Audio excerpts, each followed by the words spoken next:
Thank you, everyone, and welcome for the laws of Hadash. I think that this is perhaps one of the most misunderstood critical halachot that we have, that we do not understand properly. It's fascinating. And we'll see as we go through the psukim.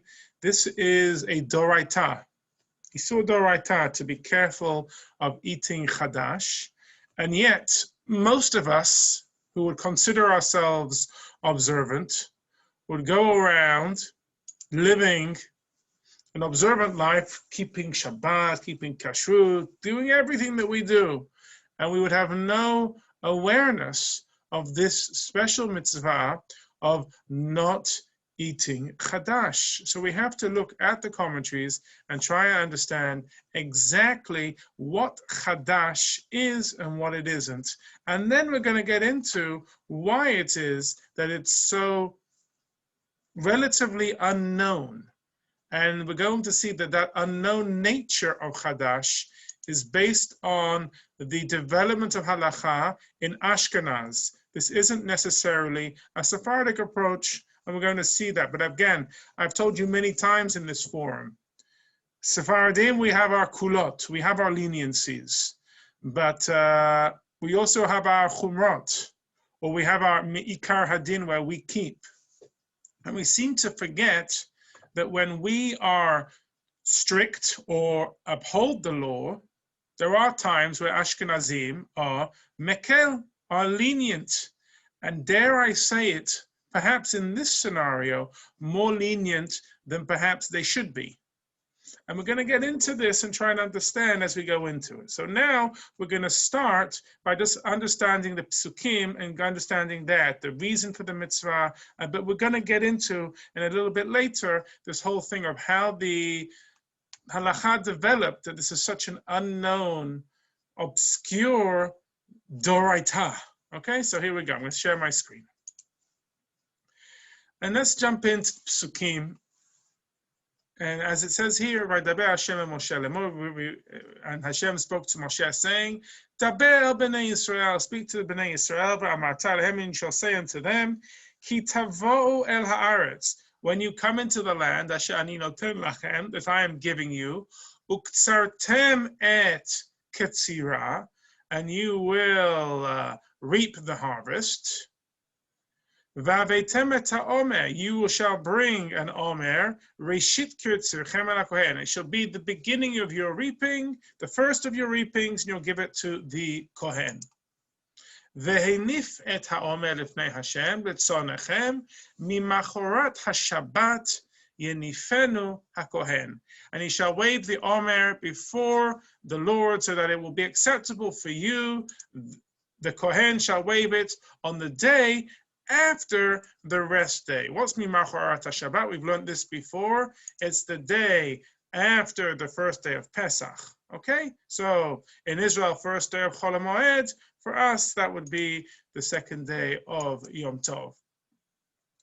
And it continues, V'asitem b'yom hanivchem et ha'omer, and on the day of your waving of the omer, keves tamim ben shinato le'olah Hashem. You shall offer an unblemished lamb this first year as a burnt offering to Hashem.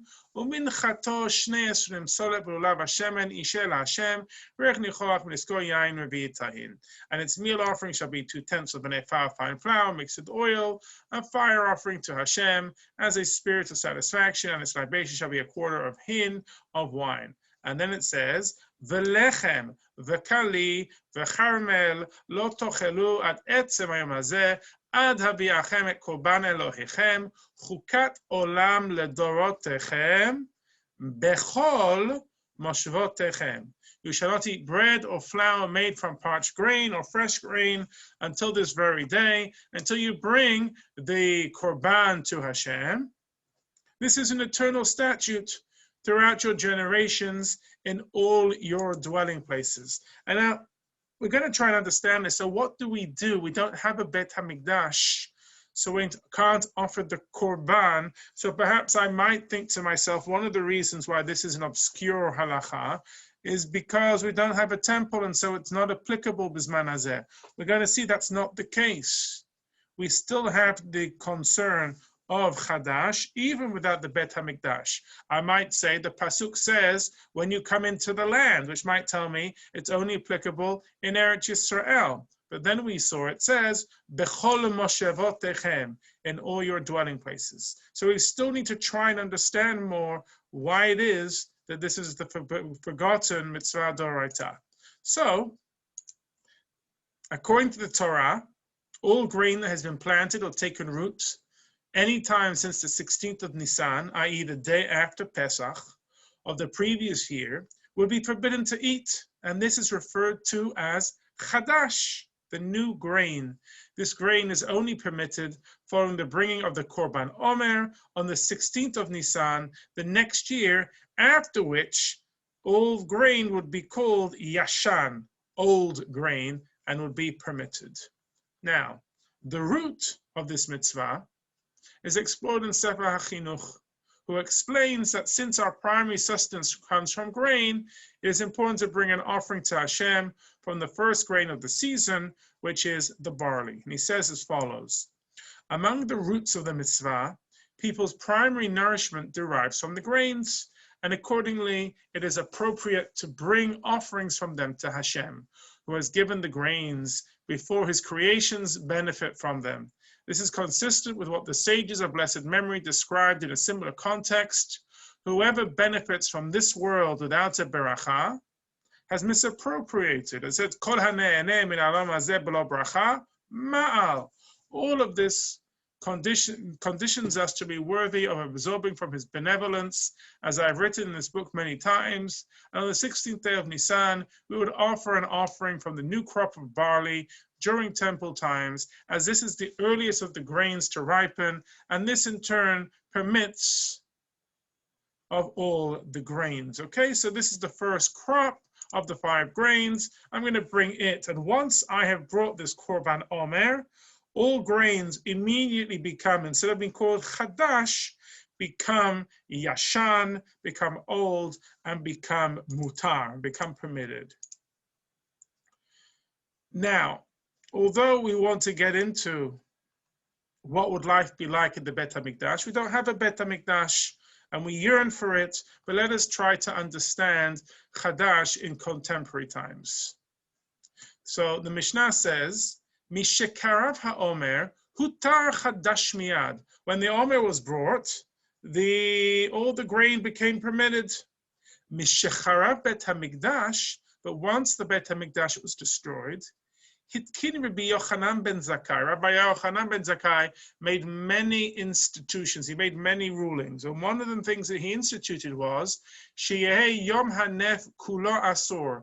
The whole day of waving, that 16th day of Nisan, that first day of Chol HaMoed in Israel, that entire day would be forbidden to eat grain. Amar Rabbi Yehuda, v'halo min haTorah hu asur. But Rabbi Yehuda says, but isn't it already prohibited from the Torah? As the verse says, at etzem hayom hazeh, on that very day, which would imply not just part of the day, but the whole day. So there's a bit of a machloket there between Rabbi Yehuda and Rabbi Yochanan ben Zakkai, whether that he needed to make that ruling or not. Now, that's all talking about Eretz Yisrael. What about in Chutz La'aretz? Does Hadash apply outside of Israel? It appears from the Mishnah in Kiddushin that this is a machloket Tanaim between the Tana Kama, the anonymous first opinion, and Rabbi Eliezer, though it's not clear which opinion is the lenient one and which is the stringent one, and the Gemara tries to explain and clarify. The Mishnah says as follows, Kol mitzvah shehi teluya ba'aretz, any mitzvah which is dependent or connected to the land of Israel, eina noheget ela ba'aretz, is only applicable in the land. But if it's not dependent or connected to the land of Israel, then we do it whether it's in Israel or in the diaspora. Except for the dinim or the mitzvot of Orlah, and the laws of Kilayim. Okay? Rabbi Eliezer Omer, Af Min HaChadash. We also add to that the new crop, okay, the new grains. But things like Trumot and Ma'asrot, they are only applicable in Eretz Yisrael. But these agricultural laws, Orlah, Kilayim, and according to Rabbi Eliezer, also Chadash, they apply also in the diaspora. So the Gemara then goes into this whole discussion. Is Rabbi Eliezer coming to be strict or to be lenient? And the bottom line conclusion is Rabbi Eliezer lechumra palig. Rabbi Eliezer is coming here to argue to be strict.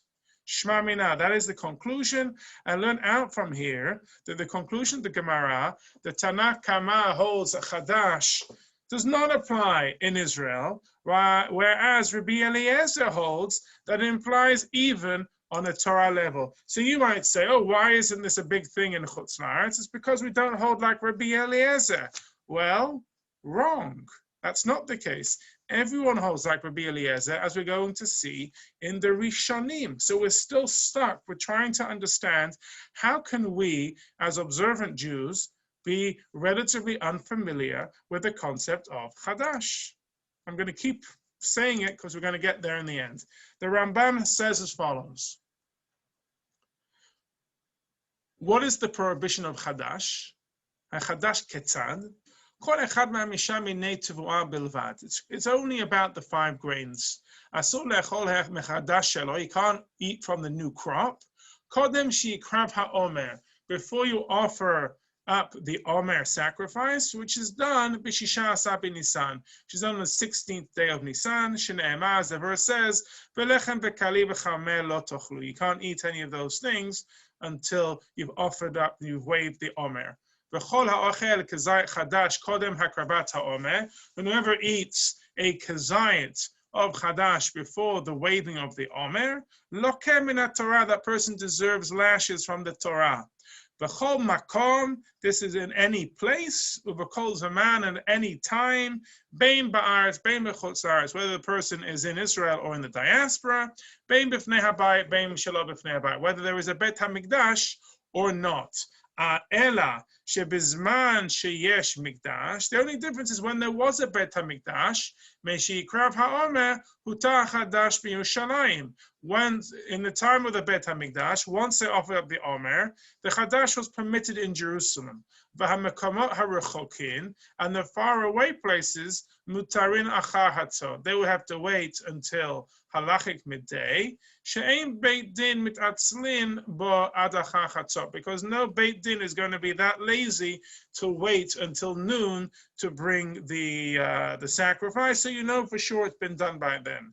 Ubizman she'ein beit hamikdash, but now that there's no temple, kol hayom kula asur min haTorah. The whole day, the whole 16th day is prohibited on a Torah level. Ubizman hazeh, in our time, b'makomot she'osin shnei yamim tovim, where we have 2 days of Yom Tov in the diaspora. Hechadash asur kol yom shiva asar b'Nisan ad la'erev. We also forbid eating or bringing these grains not on the 16th or the 17th, midivrei sovrim, as an extension of rabbinic law. Now, the Shulchan Aruch codifies asur le'echol chadash af bizman hazeh. The Shulchan Aruch, okay? Rav Yosef Cairo, 16th century. He writes, it is forbidden to eat chadash even today. Bein lechem, bein kali, bein chamel, whether it's bread or flour or parched grain or fresh grain, ad techilat leil shmona asar b'Nisan, until it's the 18th of Nisan. Ube'eretz Yisrael ad techilat leil shiva asar b'Nisan. But in Israel, they wait until the night of the 17th. Okay. During the times when the Korban Omer was brought, there was a prohibition to harvest the new grain before the Korban Omer was harvested, as recorded by the Mishnah Menachot and codified by the Rambam.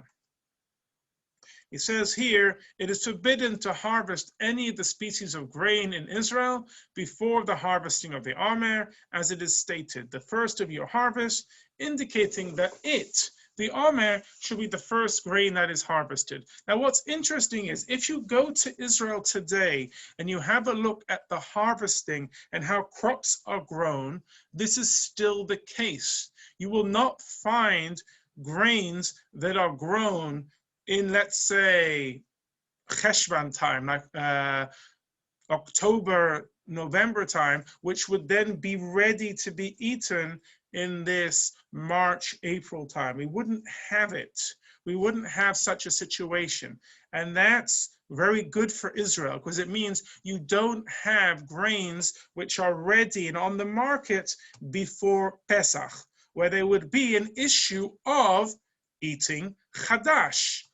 But, and here's the big kicker, in Chutz La'aretz, that's not the case. There are multiple cycles, or not multiple cycles, there are two major grain cycles, one which is October to February, March, and one which is after Pesach till, July, August. And so guess what? That stuff which comes later, that's all offered after the Korban Omer, and so therefore by definition is Yashan. But the stuff which is made between October and February, March, is a problem because all that by definition is Hadash.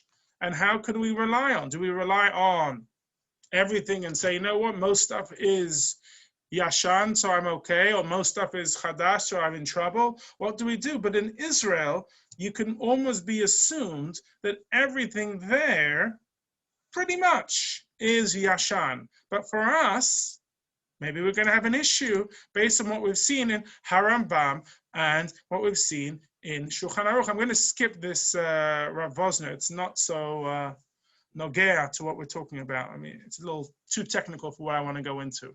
So how do we understand Chadash in Chutz La'aretz? So it says here, in contrast to the cycle of planting and harvesting of grain in Israel, in many places in the diaspora, including America and Europe, the cycle is significantly different. In these locations, grains are often planted biannually, once in the fall and once in the spring, but after Pesach. The former is generally harvested in the spring and is usually Yashan, since it is usually harvested after the 16th, but the latter is usually harvested in the summer and is usually Hadash.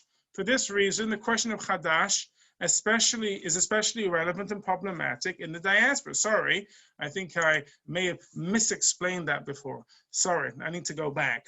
What we're saying here, when it comes before the Omer, then I just have to wait for the 17th to pass, and then everything that would have been Chadash becomes Yashan. But anything which comes after is Chadash until the following year. So I've got a major issue with, going back to that sheet again, I apologize, I completely flipped that on you. I really have a headache today, it's not going well. That this second part here is I really have an issue that because we have these two cycles of grain, there's a lot of grain on the market, which is probable Chadash. So we previously saw the opinion of Rabbi Eliezer in the Mishnah that Chadash is forbidden midoraita on a Torah level, both in Israel and in the diaspora. And this is the opinion of Harambam as well. It seems that a consensus of other Rishonim also adopt this, one of them being the Rif, okay? Kaimalan Rabbi Eliezer, the Stamlan, Tanakabate, Ditnan HaChadash, Asur Mina Torah B'chol Makom. Okay, now by the way, it says here Elazar, but it's a mistake. It really should be Eliezer. It's clearly the Rif, his version had a corrupted text. But we established there that we follow like Rabbi Eliezer, and the Chadash is Asur on a Torah level in every place. Now the Rosh, and now this is important. There are three major Rishonim when it comes to Halacha: Rambam, Rif, and Rosh.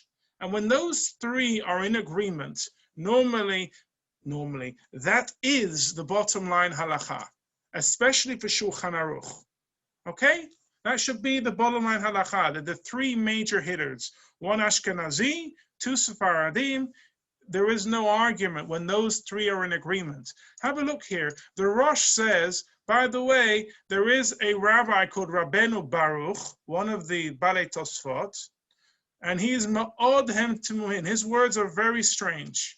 Shekatav, and he wrote, Afilu im gadla b'shut Yisrael, ata b'chutz haaretz ein anu somchin le'eretz Yisrael, smuchin le'eretz Yisrael, nireh lahatir d'lo gazru afilu midrabanan. He says there that because we live so far away from Israel, that we're no longer concerned with Hadash, even if it's grown by a Jew.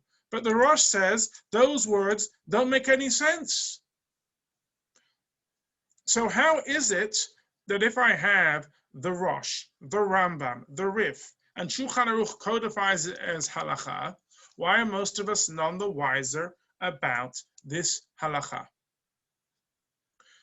Let's have a look at the Aruch HaShulchan, and he wants to explain what's going on. We'll have a look at this one in English.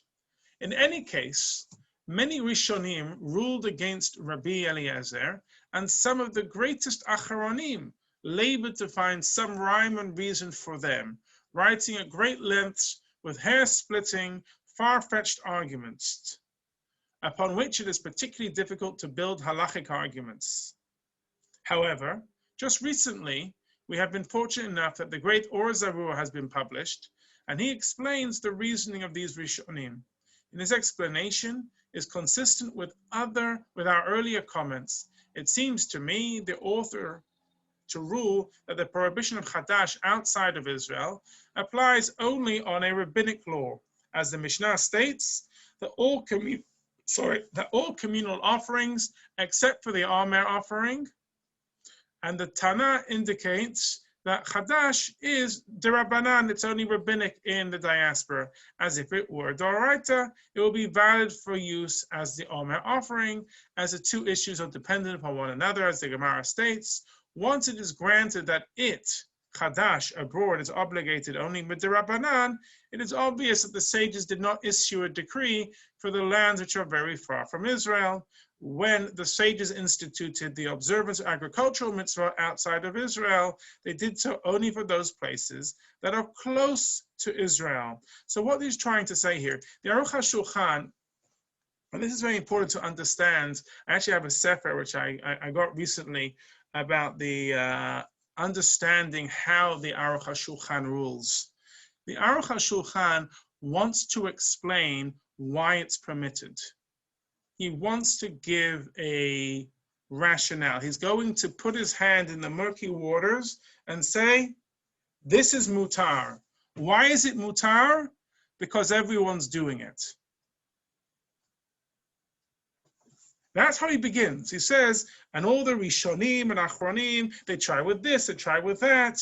I'm going to tell you, why is it allowed? Because everyone's doing it. Now, because everyone's doing it, I'm going to give you a rationale of my own. And my rationale is, it cannot be Doraita, it must be Derabanan. Now, before I go any further, I still want to say, remember, if the Rosh and the Rambam and the Rif and Shulchan Aruch all codify it one way, it's very much blinkered. You know, I'm almost like I'm closing my eyes to the halachic system. However, he says, if I want to go with it's only rabbinic, then when it comes to rabbinic, it's true that only the countries like Syria, okay, or Turkey or Egypt, countries which are very close to Israel, would be applicable to have those laws. Whereas countries like France and Germany, which were much further away, they could be lenient. And also the Aruch HaShulchan, where he's writing in Russia and Poland, etc., in the early 19th century, in the late 19th century, that makes sense again to go along those lines. But I'm saying it's a very forced read. We also saw about that the Shulchan Aruch in Or Chaim sides with most Rishonim, and against Rabbeinu Baruch, Thus, the prohibition of Hadash is observed even abroad, and there is no distinction between places close to or far away from Israel. The Shulchan Aruch repeats the same ruling in Yoreh De'ah as well. As he says here, Isur Hadash Noheg, Bein Ba'aretz, Bein B'chutz La'aretz, Bein B'shel Yisrael, Bein B'shel Goyim. It's forbidden whether it's in Israel or diaspora, whether it's grain grown by Jews or grown by non-Jews. Despite the fact that the accepted halakha clearly seems to be stringent, the custom in many places in the diaspora has been to be lenient about Hadash for hundreds of years. Some, such as the Aruch HaShulchan quoted above, pointed to the Rishonim, such as the Sefer HaTruma, and sources in the Talmud to defend the practice. Others focus on the question of grain grown by Gentiles, as you will see in the next section. So, if it is Hadash grown by non-Jews, is there another reason to be lenient here? Tosfot holds that Hadash applies in this case too. Okay, and he says, Mashma de Hadash de Katani b'matnitin noheg b'shel goyim. It implies also that Hadash grown by Gentiles is also prohibited. This is also the position of the Torah. And again, I want to just explain this. The biggest hitters here. Tosfot is not a big hitter when it comes to halakha. He's great when it comes to understanding the Talmud and looking at the different sugyot, but he's about to quote the Torah. The Torah is the forerunner to the Shulchan Aruch. It's what the Rav Yosef Karo wrote his Bet Yosef on. So I'm looking at the Torah. This is a major halachic work, an Ashkenazic halachic work, and it says v'isul zeh noheg bein bizman habayit, bein shelo bizman habayit. This prohibition applies when there's a temple, when there's no temple, bein ba'aretz, bein b'chutz la'aretz, whether one is in Israel or the diaspora, bein b'shel Yisrael, bein b'yisrael nochri, whether it's grown by a non-Jew or grown by a Jew, it's a problem. Now, we're going to meet the Bayit Hadash, which is very appropriate that the Bayit Hadash is going to talk about Hadash. The Bach is a major Rishon, okay? He's not as big as the Beit Yosef, but if you open up the Torah, there are two main commentaries, the Beit Yosef and the Bach, the Bayit Hadash, okay? And I can just tell you, when you're learning for Semicha, you only learn the Beit Yosef and the noteworthy Bayit Hadashes. You don't learn every Bayit Hadash, you know the famous ones. This is one of the famous Bayit Hadash out there where he comes and explains and permits the eating of Hadash. And he says as follows, with respect to the Torah statement, whether the produce belongs to a Jew or a Gentile, this is not stated explicitly in the Gemara, and that's true. The Rif, Rosh, and Rambam all write simply that Hadash applies even outside Eretz Yisrael. However, by contrast, the Rambam writes elsewhere that the prohibition of Orlah applies also to Gentiles, which he does not state in the parallel halakha regarding Hadash. Evidently, he holds that Hadash applies only to the produce of Jews and not to that of Gentiles. So what does the Bach want to come along and say? Since Harambam doesn't say it explicitly, I can make an inference, I can make a diuk and say that it is permitted. Now, this is an incredible leniency to teach, because I can say, well, where are not Jews who are going to get their grains from? They're going to buy the grains from the Goyim, from the Gentiles. And so therefore, I can say, oh, wonderful, I've got a terutz. It doesn't apply to non-Jewish grain, and so therefore, don't worry about it. That's the first answer of the Bach. However, Tosafot writes otherwise, as did the Mordechai, in the name of Rabbi Eliezer ben Rabbi Yoel Levi, the Ravya, and the Maharam. The Rosh also writes this in a response in the Sefer Mitzvot HaGatan, the Smak, and other authorities followed this in their response, all based on the position of Rabbeinu Yitzchak in the Tosafot. So therefore, these are all major Ashkenazic Rishonim who say to be careful about grains grown by non-Jews in the diaspora. Nonetheless, the standard practice Omnam minhag pashut. The standard practice in our country is to permit it. Hadash grown by a Gentile. It was not forbidden even by the Torah greats who preceded us, such as Rav Shachna and our teacher, Rav Shlomo Luria. By the way, I love that. My father-in-law's Hebrew name is Shachna, and here you have, there was a big Ashkenazic Rishon called Rav Shachna. Okay, there you have it. Rav Shachna and our teacher, Rav Shlomo Luria, the Marashal, and their students. And people often drink beer made from the grain of that Omer, and people often drink beer made from grain that the Omer did not permit. Only a small number of recent pietists, okay, Zulat miktzat chasidim mikarov nizharu bi'isur zeh. Now, when I was in my youth, when I was learning Masechet Kiddushin, 30 years ago, I decided to research the issue, and I discovered that it was not a decisive ruling, that grain grown by a Gentile is subject to Hadash. I asked the great luminary, our honored master, the Reb Leib Bar Betzalel, the Maharal of Prague about it, and I suggested my own theory before him and other Torah giants, and no one disproved me. And therefore, he writes, and let's conclude here, no authority should issue a prohibiting ruling to the contrary of the standard lenient practice that was established in accordance with the greats of the generation. If someone wishes to be personally stringent, this is a pious practice, but he should not instruct others to do the same so as not to incite strife and controversy. What does he say here? It's almost like parutz geder. It's breaking a fence. Not only is it okay to eat, anyone who tells others they shouldn't eat, bad plan. This is why when someone asks me, why does no one know about Hadash? It's because of the Bayit Hadash. The Bach said you're not allowed to promote to people not to eat it because it's going to cause strife. Why is it going to cause strife? Because it's so hard to find it, okay? And so therefore, he said, hard to find Hadash, to find Yashan these days, and so therefore, one should be strict. And it says, and who is he saying, who are these modern day pietists he's talking about? He's talking about Hasidim.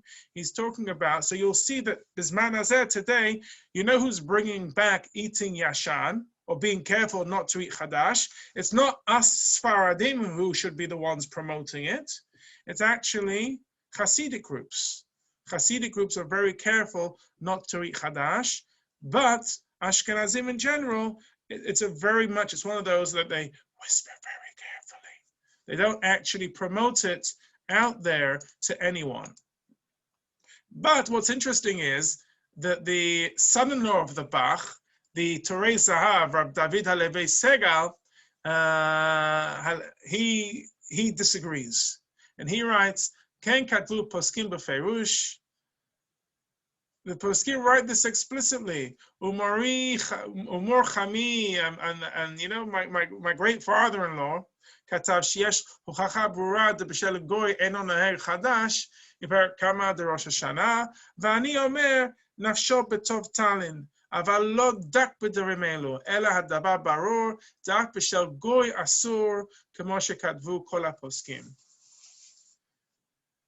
He writes that there is a clear proof that the ban on Hadash is not observed with respect to the produce of a Gentile. But I say, while his soul should rest in peace, Nafsho betov talin. Nonetheless, he was imprecise in these matters. It is clear that even the produce of a Gentile is prohibited, as all the poskim have written. He's a brave man. Even his father-in-law passed away, he's a brave man. He put it in print. I disagree with my father-in-law, and he was imprecise in these matters. There you go. Now, a few hundred years later, this question is still coming up in the Mishnah Berurah, which has become the bottom line halacha for Ashkenazim. And he writes, Mikol makom, rov ha'olam ein nizharin klal b'isur chadash. The majority of the world, which means the majority of observant Jews, are not careful at all with chadash. V'yesh limudo alehem zechut, and we have to give them a limud zechut for why it's okay for them. Why? Because it's extremely difficult to be careful with this. Therefore, we can rely on the forced reading of a few of the Rishonim. Those few Rishonim, like Rabbeinu Baruch, who hold that Hadash in Chutz La'aretz is only rabbinic, and that they held that it was only for countries which were close to Israel, like Egypt and Babel. And we can also give them another zechut. And the other limud zechut, that it's only for grain grown by Jews, not grain grown by Gentiles. And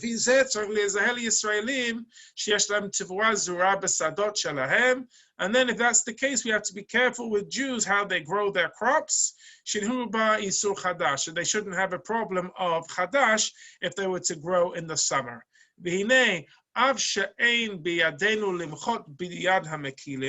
And also, we don't have the ability to protest against those who are lenient. Mikol makom, nevertheless, Kol Baal Nefesh, whoever is a Baal Nefesh, someone who is pious, someone who is careful, Lo yismoch al hayitzerim halalu, should not rely on these leniencies. V'yachmir la'atzmo, and he should be strict upon himself, b'kol ma she'efshar lo, all that he is able to do. Ki leharbe gedolei harishonim hu isur d'oraita b'chol gavna, because according to the majority of the Rishonim, it is fully Torah level prohibited in all examples. So the Mishnah Berurah gives us a let off there. He says, if you're Ashkenazic and you are Baal Nefesh, it's a good personal chumrah to keep. But for the vast majority of the Ashkenazic world, don't tell them, whisper it very softly to your loved ones. Don't tell anyone else, because it's way too difficult. So now the question comes up, we're Sephardic, or perhaps, even if we're not Sephardic, perhaps it's changed. Perhaps it's not so difficult to keep Hadash. You could have a situation where you know where you're getting your flour from. You could be like me and you have a low grain diet, so you're only making a little bit of the 5 grains, and that which you're eating, you're being very careful what you're eating. But what else can we say about this? Let's have a look. The Ramah also mentions a third leniency before we get in there, that in the case of grain of unknown status, there's also room to be lenient due to the principle of safek sfeka, a double doubt, okay? And when I have a double doubt, so I can say, number one, perhaps it's not applicable in faraway countries. Perhaps it's not applicable in country if a grain is made by non-Jews. A third principle is, perhaps I don't know where this grain was made. Let's say I buy flour. I don't know where the flour was milled, what country it was, or what year or what season it was. Perhaps I should be lenient. I don't have to go and find out. And he says there, Mikol makom, kol stam tevua shareh lacha Pesach. He says, all plain unknown grain is permitted after Pesach, mikoach sfek sveka, from the position of double doubt. Why? Safek hi mishana shavra, perhaps it was from the year before. Vimtim siloma mishana zo, and if you'll say it's from this year, mikol makom dilma shenishra kodem haomer, perhaps it took roots before the omer.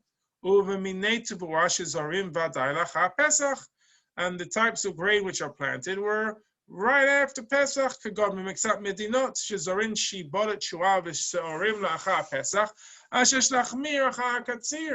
he says here, regarding the varieties of grain that are certainly planted after Pesach, as in some countries in which oats and barley are planted after Pesach, those ones you should be stringent after the time of the harvest. but you're going to be okay. Just be careful with those. And simply when the wintry conditions continue even after Pesach, like it does in Poland and Russia and all those Ashkenazic cold countries,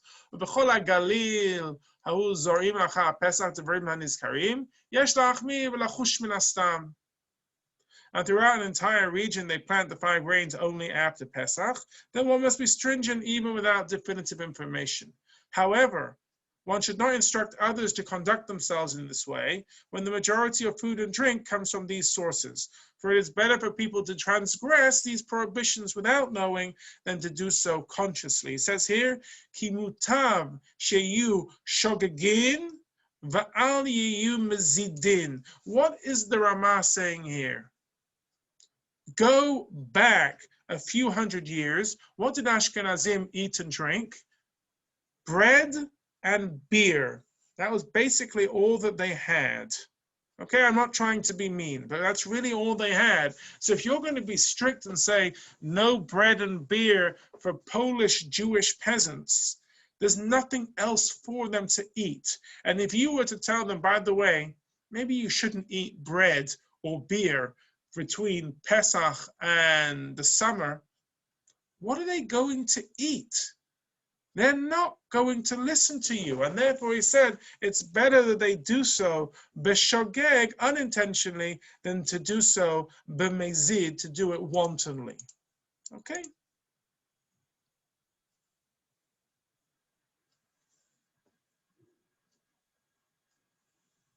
We're going to carry on a little bit further.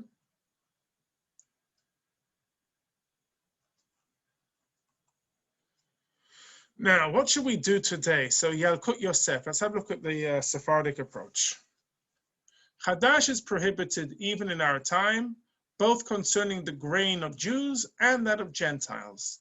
Some say that Hadash does not apply to the grain of Gentiles, and upon this basis, some are lenient with respect to Hadash outside of Israel, as the overwhelming majority of grains outside of Israel is grown by Gentiles. And as the grain used in the food market in the diaspora are very often from the new crops, some are unable to be stringent. Again, that's the language of the Ramah. Accordingly, many rely upon the poskim who hold that Hadash does not apply outside of Israel. However, the position of our master, the Shulchan Aruch, is that Hadash also applies to the grain of a Gentile. And so Sephardim and those from the Edot HaMizrach who follow the Shulchan Aruch should be concerned about Hadash outside of Israel and thus refrain from eating baked goods containing new grains. They may be lenient only when it is unclear that the grains are from the new crop. So he's saying, if you are really unsure, then yesh al ma lismach, you have what to rely on. But if you know with certainty, by the way, this was grown over the summer, this was grown in May, June, July, you can't have it.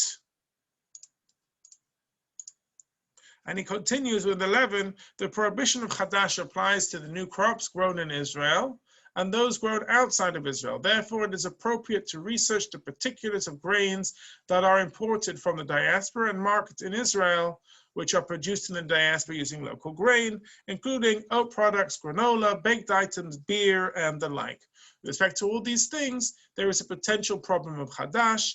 Nonetheless, there is also all on the level of lechatchila, but b'di'avad, even Sephardim may be lenient when there is some uncertainty whether a particular item contains Hadash. So here we're already seeing how even for Sephardim, Rav Yitzchak Yosef, quoting his father Hacham Ovadia, said, this has become impossible for Jews to keep. And so therefore, even for Sephardim, even in Israel, when there are imports from Chutz La'aretz, if you don't know with certainty that they were from the summer months, one can rely and say they're probably from the winter months and eat them after Pesach. And there's no issue of Hadash. The common practice in Chutz La'aretz is still to be lenient concerning Hadash, based on many of the leniencies that we have learned, and this is the policy of most of the major kashrut organizations, including the Orthodox Union. And there we have it there. We can see there are three basic approaches taken by the commentaries on the Shulchan Aruch, explaining why one may be lenient today. Number one, the Ramah considers that in general, when purchasing a product that contains wheat, without knowing its origin, one is faced with a double doubt, a svek sveka. One does not know if the grains that we use were from this year's crop or from last year's crop. And even if it was from this year's crop, perhaps the grain was planted before the Omer. Because of the existence of this double doubt, one may eat the product. Number two, the poskim exclude the diaspora from the Hadash prohibition because A, land belonging to non-Jews is exempt from the rules of Hadash. B, although Chutz La'aretz is included in the prohibition of Hadash, lands that are very far away from Israel are exempt. Europe and America are obviously distant lands and are exempt from the prohibition of Hadash. C, the Mishnah records a dispute as to whether Hadash applies outside of Israel. The Gemara does not state explicitly which opinions to follow. The Taz explains the Gemara intentionally left the matter unresolved, so that if future generations find themselves in lands where there is great difficulty in avoiding Hadash, one could be lenient. And three, some people follow a third approach, which is in essence a compromise position. They are stringent when it comes to consuming products which might infringe on a Torah prohibition of Hadash, but they are lenient regarding products for which the violation would be at most rabbinic.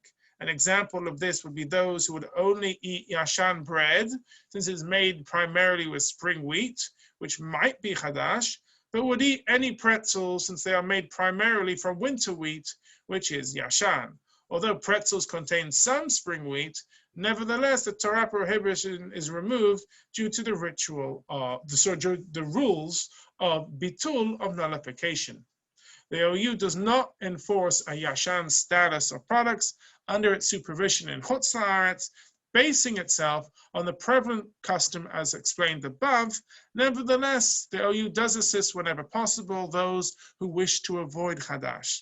The OU works with various flour mills that we certify to monitor yashan products on a limited basis. So therefore, the kashrut agencies today are not going to change it. They're not going to say this has an isur chadash or this has a chashash of chadash, or even that this has yashan flour and go and buy that. But if you have a look and you Google yashan or yoshan, Y-O-S-H-O-N, or chadash, or Chodosh, C-H-O-D-O-S-H, you will find websites which will help you to find products that you're looking for. One of the things that we do in our home is we like to buy golden circle flour when making challah, because that flour is known most of the year to be not a problem with Hadash. But as I said, one of the things which I try to be careful of, one is dietary, and one is also my own personal desire to be strict, is I try to lower my consumption of grains in general. But as I said, I still eat my oatmeal, which has a problem with that too. So again, you're trying to be careful of what can I be mevatel barov, what can I nullify, and bread, which is a choice, and so therefore, when it comes to making that on Shabbat, we go there. Questions at this time? I was wondering, sort of in general, how many of the agricultural mitzvot apply outside of the land of Israel? So the list that I came up with there was Orla, Kilayim, and Hadash. And what we learned before with those are Doraitas. And then we are on a rabbinic level, we also have that one that we learned last week of Chala. But a lot of the stuff we don't really have. Does that answer? Yeah, I almost don't think of challah as agricultural. But yes. Yeah, but Orla, we have to wait 3 years before eating the from the fruit trees, and kilayim that we're not allowed to blend mixtures. Yeah. All right. Thanks, everyone. We'll stop here. And we'll pick it up next time with some, actually we'll go into more agricultural laws, but these ones will be in Eretz Yisrael. These are the laws of Trumot and Ma'asrot. Thanks very much. Take care.